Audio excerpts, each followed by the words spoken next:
M என்ற கணமானது 2க்கு 2 அணிகளை கொண்ட கணம். இங்க அணியில் உள்ள ஒரு உறுப்பும் பூஜ்ஜியமற்ற மெய்யெண்கள், அப்புறம் 4 உறுப்பும் ஒரே உறுப்பு. இங்கு ஸ்டார் என்பது அணிப்பெருக்கல் என கொள்க. ஸ்டார் ஆனது எம்மின் மீது அடைவு பெற்றுள்ளதா என தீர்மானிக்க. அவ்வாறெனில் ஸ்டார் ஆனது எம்மின் மீது சமணி பண்பு மற்றும் எதிர்மறை பண்புகளை நிறைவு செய்யுமா எனவும் சோதிக்க. ஸோ நம்ம இந்த கணக்குல ஃபர்ஸ்ட் பார்ட்லேயே வந்து என்னன்னா அடைவு பண்பு வந்து அடைவு பெற்றுள்ளதா அப்படிங்கிறத வந்து செக் பண்ணிட்டோம். இது அடைவு பெற்றிருக்கிறது. ஸோ இப்போ வந்து நேரடியாக நம்ம என்னன்னா சமணி பண்புக்கு போகலாம். ஸோ சமணி பண்பு அப்படிங்கிறது என்ன அப்படின்னா வந்து சமணி உறுப்பு வந்து கண்டுபிடிக்கிறது. ஓகே, ஸோ சமணி பண்பு அப்படிங்கிறது இந்த ப்ராப்பர்ட்டியை வந்து சாட்டிஸ்ஃபை பண்ற மாதிரி உள்ள ஒரு ஐயை வந்து நம்ம கண்டுபிடிக்கணும். அதாவது என்னன்னா இங்க ஃபார் ஆல் எக்ஸ் இன் எம்முக்கு வந்து இது வந்து ட்ரூவா இருக்கும். ஓகே, ஸோ இப்போ நம்ம வந்து இதை தான் கண்டுபிடிக்க போறோம். நம்ம எக்ஸ் அப்படிங்கிறத வந்து என்னன்னா வழக்கம் போல எக்ஸ் எக்ஸ் எக்ஸ் எக்ஸ் அப்படின்னு எடுத்துக்கலாம். இங்க உள்ள ஐ அப்படிங்கிறது என்னது ஐ ஐ ஐ ஐ அப்படின்னு எடுத்துக்கலாம்.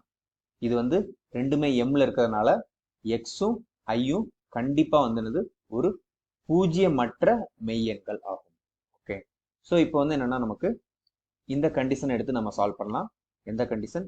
X star I is equal to X. Okay, so நமக்கு எக்ஸ் ஸ்டார் ஐ வந்து என்னது ஆல்ரெடி நம்ம பெருக்கியிருக்கோம். அதாவது என்ன அப்படின்னா வந்து இது 2xi, இது 2xi 2xi 2xi வந்து கிடைக்கும். Is equal to X X X X.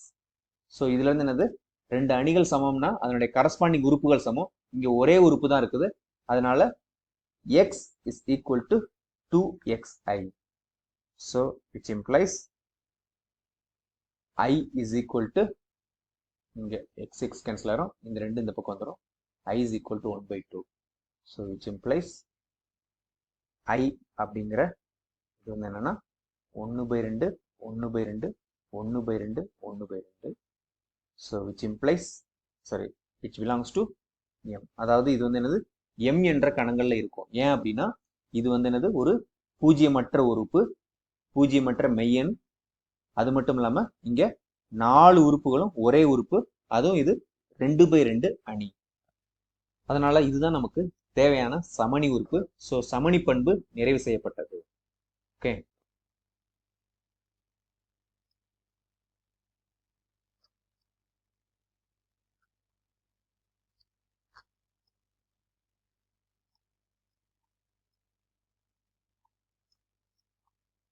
So next நாம வந்து பார்க்க போறது எதிர்மறை பண்புகளை பத்தி தான் பார்க்க போறோம். எதிர்மறை பண்பு என்பது அப்படின்னா எதிர்மறை உறுப்பு வந்து கண்டுபிடிக்கிறது. அதாவது ஒவ்வொரு எக்ஸுக்கும் நம்ம வந்து என்னன்னா வந்து கண்டுபிடிக்கணும், ஒரு ஒய் கண்டுபிடிக்கணும். அதாவது என்ன அப்படின்னா x star Y is equal to y star x is equal to I. அதாவது சமணி உறுப்பா இருக்கிற மாதிரி நம்ம கண்டுபிடிக்கணும்.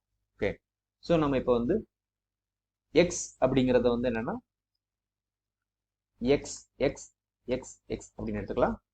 ஒய் அப்படிங்கிறத ஒய் ஒய் ஒய் ஒய் அப்படின்னு எடுத்துக்கலாம். ஸோ ஃபர்ஸ்ட் நம்ம வந்து இந்த கண்டிஷன் படி நம்ம இதை கண்டுபிடிக்கலாம். X star Y is equal to I.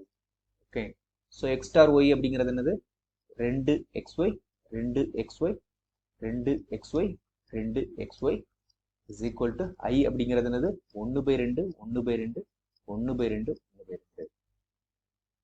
Okay, so இதுல இருந்து நமக்கு என்ன கிடைக்குது அப்படின்னா அதாவது ரெண்டு அணிகள் சமம் அப்படின்னா அதுக்கு ஒரு ஒரு உறுப்பும் அதாவது கரஸ்பாண்டிங் உறுப்புகள் வந்து சமம். இந்த உறுப்பும் இந்த உறுப்பும் சமம், இந்த உறுப்பும் இந்த உறுப்பும் சமம், இந்த உறுப்பு இந்த உறுப்பும் சமம், இந்த உறுப்பு இந்த உறுப்பும் சமம். இங்க 4 உறுப்புகளுமே ஒரே உறுப்பு அப்படிங்கிறதுனால 2xy is equal to 1/2, which implies y is equal to இந்த 2x வந்து இங்க கீழே வந்துடும். ஸோ இங்க பெருக்கல் இங்க வரும் வகுத்துல வரும். So 1/4x. ஸோ y அப்படிங்கிற உறுப்பு எப்படி இருக்கும் அப்படின்னா 1/4x 1/4x 1/4x 1/4x. Okay, so இங்க வந்து எக்ஸ் ஒய்யும் வந்து என்னது நமக்கு இங்க உள்ள உறுப்பு அப்படின்னு எடுத்துக்கிட்டோம் நம்ம. ஓகே, ஸோ எக்ஸுங்கிறது ஒரு பூஜ்ஜியமற்ற மெய்யெண் அப்படிங்கிற காரணத்தினால நமக்கு இங்க 1/xங்கிறது டிஃபைன் பண்ண முடியும். ஸோ 1/4x அப்படிங்கிறது என்னது? கண்டிப்பா இதுவும் ஒரு பூஜ்ஜியமற்ற மெய்யெண். ஸோ எனவே இந்த y அப்படிங்கிறது எங்க இருக்கும் அப்படின்னா நமக்கு இங்க mல தான் இருக்கும். ஓகே. ஸோ நமக்கு ஒரு உறுப்புக்கும் எதிர்மறை உறுப்பு கண்டிப்பா கண்டுபிடிக்க முடியும். ஸோ இங்க எக்ஸுக்கு வந்து எதிர்மறை உறுப்பு என்னது? 1/4x 1/4x 1/4x 1/4xங்கிற இந்த அணிகள் தான், இந்த அணி தான். ஸோ ஒரு உறுப்புக்கும் எதிர்மறை உறுப்பு இருக்குங்கிற காரணத்தினால எதிர்மறை பண்புகளை நிறைவு செய்து இந்த அணி பெருக்கலானது. ஸோ அதுதான் கேட்டிருக்கிறாங்க, அதை நாம கண்டுபிடிச்சிட்டோம்.